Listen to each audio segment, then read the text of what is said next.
Student, पिछला जो video था उसमें हमने पढ़ा था रैयतवारी सिस्टम के बारे में। ठीक है, हमने देखा था कि जिस तरह से कि परमानेंट सेटलमेंट फेल हो गया था अंग्रेज़ों का, तो परमानेंट सेटलमेंट फेल हो जाने के बाद उसमें जो कमियां थी उसे ख़त्म करते हुए एक नया सेटलमेंट लाया गया था, वो रैयतवारी सिस्टम था। और आज हम लोग पढ़ने वाले हैं महलवारी सिस्टम के बारे में।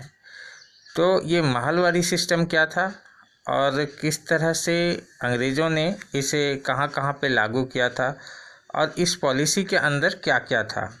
ठीक है, तो ये सारा चीज़ इस टॉपिक में जानने वाले हैं। उसके बाद जो नेक्स्ट टॉपिक होगा स्टूडेंट, वो होगा effect of revenue policies on agriculture. ये जो तरह तरह के जो रेवेन्यू पॉलिसी थे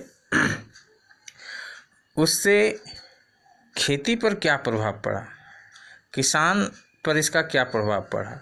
ये जितने भी चार सिस्टम के बारे में पढ़ा कि किस तरह से अंग्रेज ने टैक्स वसूलने के लिए, खेती से रेवेन्यू को प्राप्त करने के लिए किस तरह से अलग अलग तरह की पॉलिसी का उसने पॉलिसी डेवलप किया था।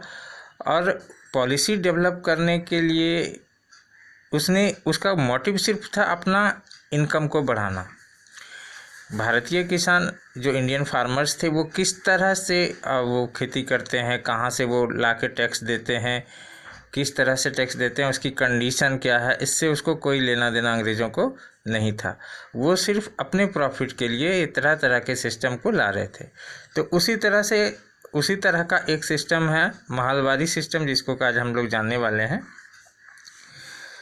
तो इस महलवारी सिस्टम में क्या था कि हम ऐसे ही आपको बता देते हैं कि महलवारी सिस्टम में था कि महल मतलब होता है कि गांव, महल मतलब गांव होता है। तो महल में था क्या कि जैसे कि रैयतवारी सिस्टम में कुछ दिक्कत आने लगा तो महलवारी सिस्टम लाया गया। तो इसमें गांव के अंदर कितनी ज़मीन है, प्रत्येक गांव में कितनी ज़मीन है, ज़मीन की क्वालिटी क्या है, कितना उपज वो देता है, सर्वे करके उसने एस्टिमेट कर लिया कि इस गांव से इतना रेवेन्यू आ सकता है।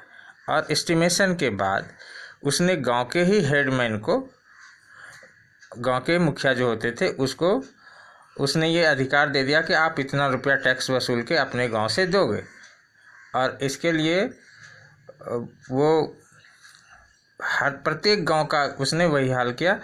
और ये सिस्टम जो था, this system was introduce in western Uttar Pradesh, है ना, parts of Madhya Pradesh and Punjab. Under this system the land revenue settlement was made for the entire state of Mahal.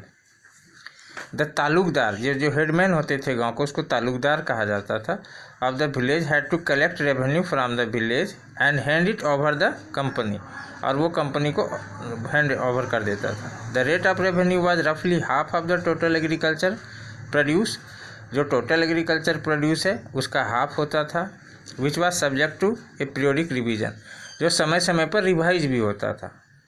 ठीक है, However, ever under this system, the condition of the peasant remained pitiable. किसानों की जो स्थिति थी वो दयनीय ही रही। As the head of the village retained the right to extracting revenue. ठीक है, तो इस तरह से हमने इस पॉलिसी के बारे में जाना। और इसमें जो स्लाइड में बच्चों दिखाया गया है उसे कॉपी में लिखना। और फिर मिलते हैं फिर नेक्स्ट टॉपिक में अगले वीडियो में। तब तक के लिए बाय एंड थैंक यू।